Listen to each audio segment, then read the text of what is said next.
وَتَرَا كَثِيرًا مِّنْهُمْ، یہ آیات نمبر 62 اور 63 ہیں، اور تم دیکھتے ہو ان میں سے بہت سو کو یسارعون فی الاسم والعدوان واکلہم السحت، مسارعت کہتے ہیں ایک دوسرے سے آگے نکلنے کی کوشش، دوڑ لگی ہوئی ہے ان میں، کہنے کو مسلمان، کہنے کو اللہ کے نام لیوا، کہنے کو موسیٰ کے امتی، کہنے کو تورات کے ماننے والے، سینکڑوں نبیوں کے نام لیوا، ابراہیم کے نسل سے، لیکن حال کیا ہے عملاً؟ ترا کثیرا منہم یسارعون فی الاسم والعدوان واکلہم السحت، تین کاموں میں ایک دوسرے سے بڑھنے کی کوشش کر رہے ہیں۔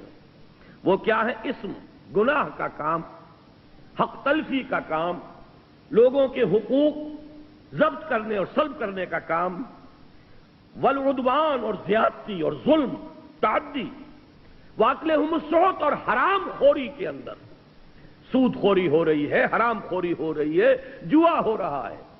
آپ کے اس ملک میں جتنے بڑے پیمانے پر جوا ان دنوں میں ہوا ہے، آپ کو معلوم ہے وہ سیور رائفل جو ہے وہ اتنا کروڑوں بلکہ اربوں کے روپے میں، آپ کی حکومت کی ذمہ دار وزیر اعظم، اس نے یہاں تک کہہ دیا کہ یہ ہمارے باقی ٹیکسز ویکسز جو ہے، میں تو وزیر خزانہ سے کہنے والی ہوں کہ سب کو چھوڑو اور یہ دھندا شروع کرو۔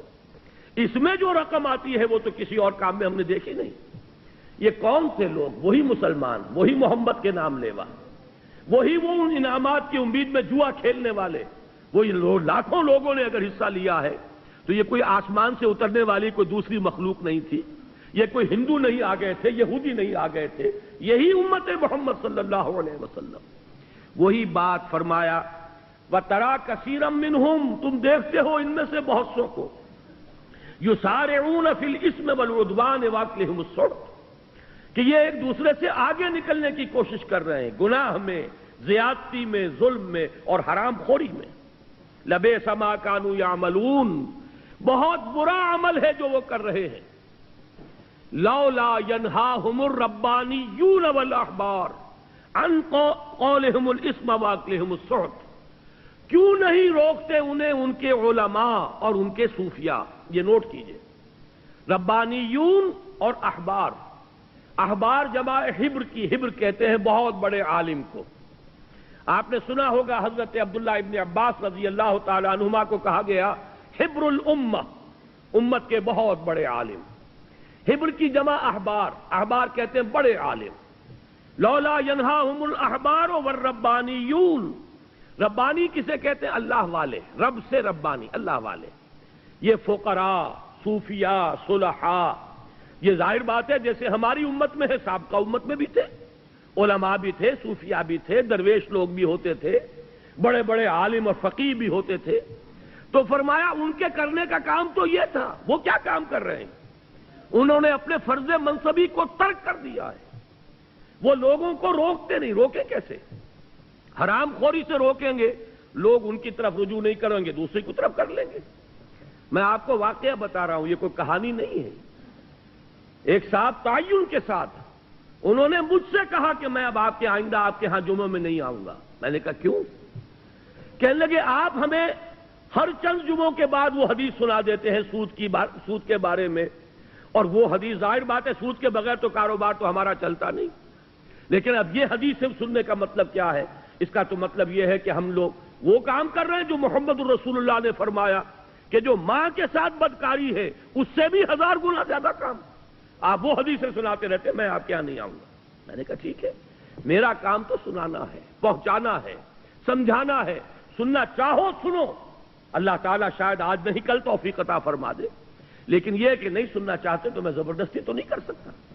لہذا کیسے کہیں وہ علماء، کیسے کہیں حرام خوری ترک کر دو، جن بیچاروں کے لیے معاش کا معاملہ وہیں سے، تنخواہ وہیں سے آ رہی ہے، وہی چودھری لوگ ہیں، وہی سرمایہ دار ہیں، وہی ہیں کہ جو مسجد کا انتظام کرنے والے معتمم ہیں، ان کے کاروبار میں حرام ہے، وہی تو ہیں جو آ کر یہاں پر بہترین قالین بچھاتے ہیں، وہی تو سارا اہتمام کر رہے ہیں۔ لہذا نہی عن المنکر جب ختم ہو جاتا ہے معاشرے سے، پھر تباہی اور بربادی عام ہو جاتی ہے۔ آج اس مضمون کو سمجھیے، لولا ینہاہم الربانیون والاحبار ان قولہم الاسم واکلہم السحت، کیوں نہیں روکتے انہیں ان کے صوفیاء اور علماء گناہ کی بات کہنے سے اور حرام خوری سے؟ لبئس ما کانوا یصنعون، بہت برا ہے وہ عمل جو انہوں نے اختیار کیا ہے۔ اب آگے چلیے، یہی سورہ مائدہ ہے، اس کی آیات یہ 78 سے 81 تک یہ 4 آیات ہیں جو آگے آئی۔ فرمایا لعن الذین کفروا من بنی اسرائیل علی لسان داؤد و عیسی ابن مریم، لعنت کی گئی ان لوگوں پر جنہوں نے کفر کی روش اختیار کی بنی اسرائیل میں سے۔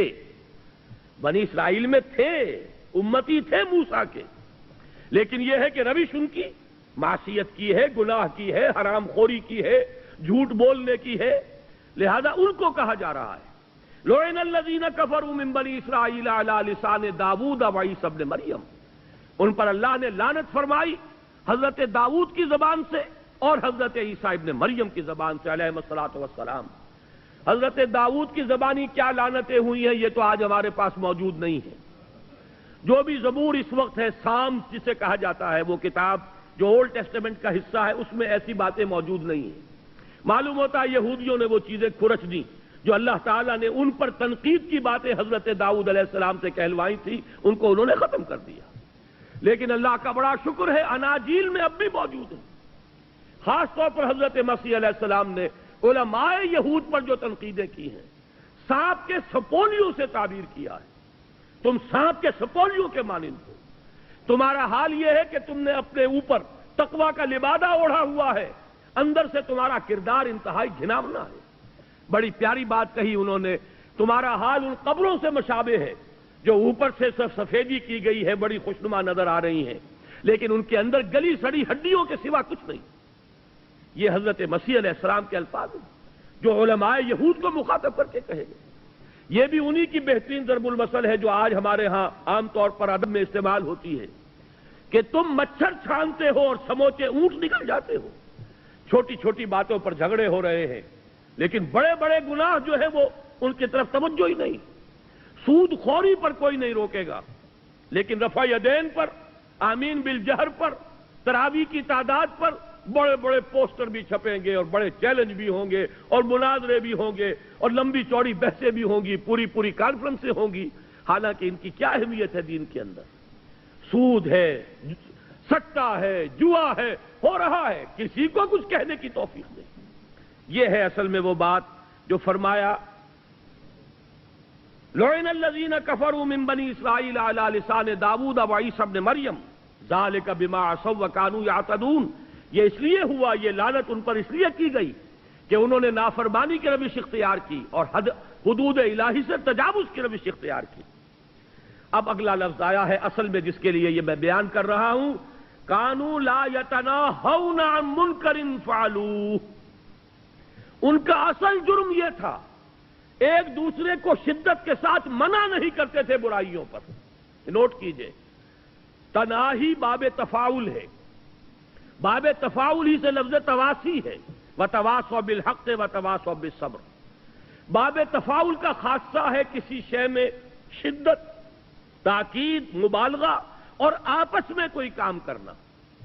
تو تناہی کے معنی ہوگا پوری تاکید کے ساتھ، پوری شدت کے ساتھ آپس میں ایک دوسرے کو گناہوں پہ روکنا، ٹوکنا۔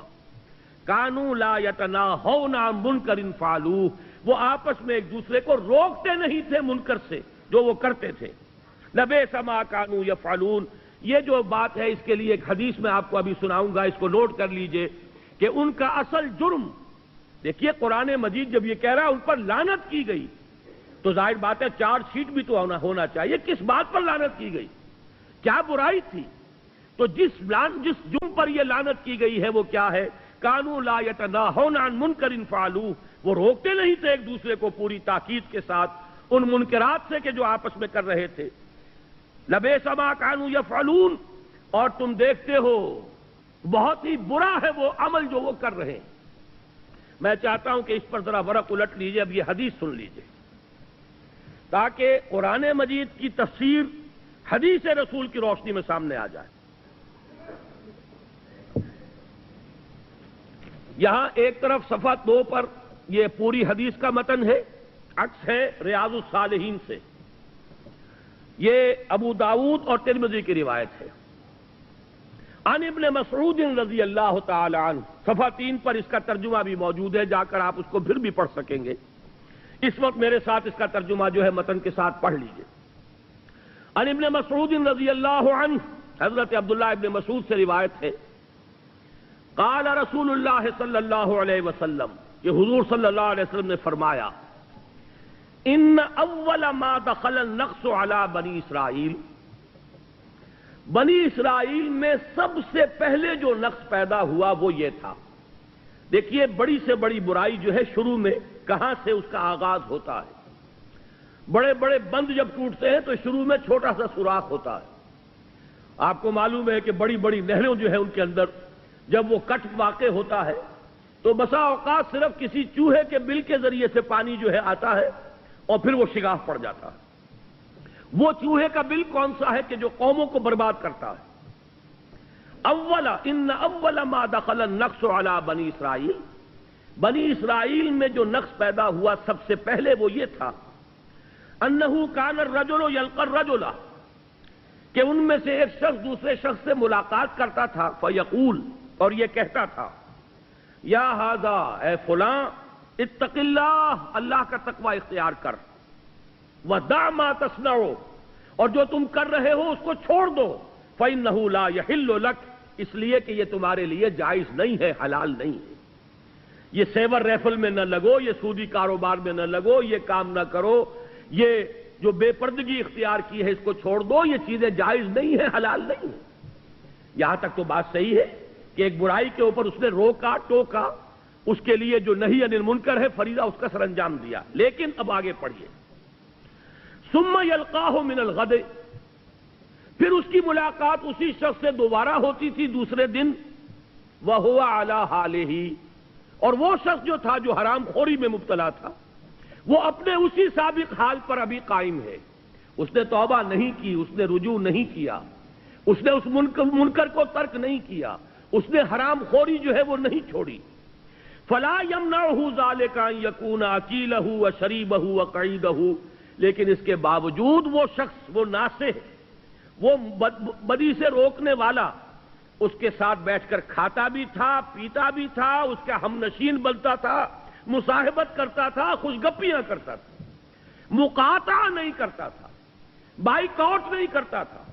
دیکھیے یہ وہ لفظ میں استعمال کر رہا ہوں جو ہر روز آپ پڑھتے ہیں جب وتر میں اندر آپ دعا مانگتے ہیں، دعائے قنوت، وَنَخْلَعُ وَنَتْرُكُ مَن يَفْجُرُكَ، اے اللہ جو بھی تیرا فاجر ہوگا، تیرے احکام کو توڑنے والا ہوگا، ہم اس سے لا تعلقی کر لیں گے، اس سے اپنا تعلق منقطع کر لیں گے۔ نخلعو، یہ خلا کا لفظ ہے، خلا جو بیوی کرتی ہے شوہر سے جب طلاق لیتی ہے خلا کہتے ہیں آپ اسے۔ نخلعو، ہم ان سے تعلق توڑ لیں گے، وَنَتْرُكُ، ترک کر دیں گے ان کو، مَن يَفْجُرُكَ، جو تیرے فسق اور فجور کے اندر مبتلا ہے، جو تیرے احکام کو توڑنے والے ہیں۔ لیکن حضور نے فرمایا کہ بس یہاں سے نقص پیدا ہوا، کہا بھی کہ یہ کام غلط ہے، چھوڑ دو، یہ حرام ہے، باز آ جاؤ، لیکن وہ باز نہیں آئے، پھر بھی ان کے ساتھ ہم پہ آلہ ہمنے والا، فلا یمنعہ ذالک ان یکون اکیلہ وشریبہ وقعیدہ، عقل کے معنی کھانا، اکیل کھانا کھانے والا، شریب شراب، یہ شربت یہ پینے کے لیے آتا، شرب یشرب، اسی طریقے سے قعید قعدہ بیٹھنا جسے ہم کہتے ہیں ہم جلیس، بیٹھنے والے مل کر۔ فلما فعلوا ذلک، جب انہوں نے یہ روش اختیار کی، ضرب اللہ قلوب بعضهم ببعض، تو اللہ تعالیٰ نے ان کے دلوں کو آپس میں مشابہ کر دیا، وہی رنگ چڑھ گیا ان پر بھی، وہ غیرت و حمیت دینی ختم ہو گئی، وہ احساس کند ہوتا چلا گیا۔ خربوزے کو دیکھ کر خربوزہ رنگ پکڑتا ہے، جب تک کہ مقاطعہ نہ ہو، سوشل بائیکاٹ نہ ہو، جب تک کہ قطع تعلق نہ ہو، آپ بھی نہیں بچ سکیں گے، وہ رنگ آپ پر چڑھ جائے گا، آپ کے دل کے اوپر بھی وہی اثرات ہو جائیں گے۔ اس کے بعد حضور نے یہی آیات پڑھی، لعن الذین کفروا من بنی اسرائیل علی لسان داؤد وعیسی ابن مریم ذالک بما عصوا وکانوا یعتدون کانوا لا یتناہون عن منکر فعلوہ لبئس ما کانوا یفعلون ترى كثيرا منهم يتولون الذين كفروا لبئس ما قدمت لهم انفسهم الى قوله فاسقون۔ یہ 4 آیات حضور نے تلاوت فرمائی. گویا کہ ان 4 آیات کی گویا کہ یہ شرح ہے مستند جو محمد الرسول اللہ صلی اللہ علیہ وسلم نے اپنے صحابہ کے سامنے بیان کی کہ ان آیات کا مفہوم کیا ہے کہ بنی اسرائیل میں پہل جو نقص واقع ہوا وہ یہ تھا کہ لوگوں میں احساس تھا، ان کے علماء روکتے بھی تھے کہ خدا کے لیے باز آ جاؤ، چھوڑ دو، لیکن یہ کہ ان سے قطع تعلق نہیں کرتے تھے، ان کے ہم پیالہ ہم نوالا بنے رہتے تھے، ان کے ساتھ مجلسی روابط قائم رکھتے تھے. نتیجہ یہ ہوا کہ وہ تو نہیں بدلے، یہ بدل گئے، ان کے دلوں کی کیفیت تبدیل ہو گئی، ان کے اوپر بھی وہی رنگ چڑھ گیا. اس کے بعد جو الفاظ فرمائے ہیں ان آیات کی تلاوت کے بعد، اب وہ پڑھیے، بڑے سخت الفاظ ہیں. ثم قال، ان آیات کو تلاوت فرمانے کے بعد حضور نے ارشاد فرمایا، کلا، ہرگز نہیں، واللہ لتامرن بالمعروف، خدا کی قسم تمہیں لازماً نیکی کا حکم دینا ہوگا، وَلَتَنْهَوُنَّ عَنِ الْمُنْكَرِ، اور تمہیں لازماً بدی سے روکنا ہوگا، وَلَتَأْخُذُنَّ عَلَى يَدِ الظَّالِمِ، اور تمہیں لازماً ظالم کے ہاتھ کو پکڑ لینا ہوگا قوت کے ساتھ، وَلَتَأْتِرُنَّهُ عَلَى الْحَقِّ أَطْرًا، اور تمہیں لازماً انہیں حق کی طرف موڑنا ہوگا جبراً، وَلَتَقْصُرُنَّهُ عَلَى الْحَقِّ قَصْرًا، اور انہیں حق کے اوپر جمانا ہوگا، روکنا ہوگا طاقت کے ساتھ. أَوْ لَيَضْرِبَنَّ اللَّهُ بِقُلُوبِ بَعْضِكُمْ عَلَى بَعْضٍ، یا پھر اللہ تمہارے بھی دل ایک دوسرے کے مشابہ کر دے گا. اگر یہ طرز عمل تم نہیں کرو گے، یہ ذمہ داریاں ادا نہیں کرو گے، تو اللہ تمہارے دلوں کو بھی آپس میں مشابہ کر دے گا. ثُمَّ لَيَلْعَنَنَّكُمْ كَمَا لَعَنَهُمْ، پھر اللہ تعالیٰ تم پر بھی لعنت فرمائے گا جیسے ان پر لعنت فرمائی تھی. یہ ہے صورتحال جس سے آج ہم دو چار ہیں. اس میں یہ 2 آیتوں کا مفہوم تو کھل کر اس حدیث میں آ گیا، ابھی پڑھ لیجئے آگے بھی. رواہ ابو داود رحمہ اللہ و ترمذی رحمہ اللہ، اس حدیث کو حضرت عبداللہ ابن مسعود سے روایت کیا ہے امام ابو داود نے بھی اور امام ترمذی نے بھی. وقال حدیث حسن، اور حضرت امام ترمذی فرماتے ہیں یہ حدیث حسن ہے، مستند ہے. ھذا لفظ ابی داود، اس حدیث کی جو یہ روایت ہم نے ابھی پڑھی ہے یہ ابو داود میں ہے. وَلَفْظُ الترمذی، اور ترمذی کی روایت کے الفاظ یہ ہیں جو اب آگے آ رہے ہیں. اس سے یہ معلوم ہو جائے گا کہ اس معاملے میں اہمیت جو ہے، اہم تر جو ہے وہ علماء ہیں. فرمایا قال رسول اللہ صلی اللہ علیہ وسلم، امام ترمذی نے جو روایت کی ہے الفاظ وہ یہ ہیں کہ رسول اللہ صلی اللہ علیہ وسلم نے فرمایا، لما وقعت بنو اسرائیل فی المعاصی، جب بنی اسرائیل معاصی کے اندر مبتلا ہو گئے، گناہوں میں مبتلا ہو گئے، نہتہم علماؤہم، ان کے علماء انہیں روکتے رہے. نہیں سے نہت بنا ہے، روکتے رہے، نہیں عن المنکر کا فریضہ سر انجام دیتے رہے. فلم ینتہوا، لیکن وہ باز نہیں آئے. فجالسوہم فی مجالسہم وواکلوہم وشاربوہم، لیکن اس کے باوجود کہ وہ لوگ باز نہیں آئے معاصی سے، یہ علماء ان کے ساتھ ان کی مجلسوں میں بیٹھتے بھی رہے، ان کے ساتھ کھاتے پیتے بھی رہے. نتیجہ کیا نکلا؟ فضرب اللہ قلوب بعضهم ببعض، تو اللہ تعالیٰ نے ان کے دلوں کو آپس میں مشابہ کر دیا. وَلَعْنَهُمْ عَلَى لِسَانِ داؤد وعیسی ابن مریم ذَلِكَ بِمَا عَصَوْا وَكَانُوا يَعْتَدُونَ، اور ان پر لعنت فرمائی حضرت عیسیٰ علیہ السلام کی زبانی اور حضرت داؤد علیہ السلام کی زبانی، اور یہ اس لیے کہ انہوں نے نافرمانی کی روش اختیار کی اور حد سے تجاوز کیا. فجلس رسول اللہ صلی اللہ علیہ وسلم وکان متکئا، اس کے بعد حضور اٹھ کر بیٹھ گئے. اس سے پہلے آپ ٹیک لگائے ہوئے تھے، ہو سکتا ہے کوئی تکیہ ہو اس کے سہارے آپ بیٹھے ہوئے تھے. اتنی گفتگو تو آپ نے اس طرح تکیہ لگائے ہوئے، ٹیک لگائے ہوئے فرمائی. لیکن اب یہاں جیسے کہ ایک شخص کو اب جوش آ جاتا ہے، کسی بات پر زور دینا مقصود ہے، اب حضور اٹھ کر بیٹھ گئے اور اب آپ نے فرمایا فقال لا، نہیں ہرگز نہیں، والذی نفسی بیدہ، اس ذات کی قسم ہے جس کے ہاتھ میں میری جان ہے، حتی تاتروہم علی الحق اطرا، تمہاری ذمہ داری اس وقت تک ادا نہیں ہوگی جب تک کہ انہیں زبردستی حق کی طرف موڑ نہ دو گے. یہ ہے حضور صلی اللہ علیہ وسلم کا فرمان جو کہ امام ترمذی لائے. اس حدیث سے اب حقیقت واضح ہو گئی. پھر پڑھ لیجئے ان آیات کو. لعن الذین کفروا من بنی اسرائیل علی لسان داؤد وعیسی ابن مریم ذالک بما عصوا وکانوا یعتدون. کانوا لا یتناہون عن منکر فعلوہ لبئس ما کانوا یفعلون۔ اب میں یہاں پہ تھوڑا سا اپنے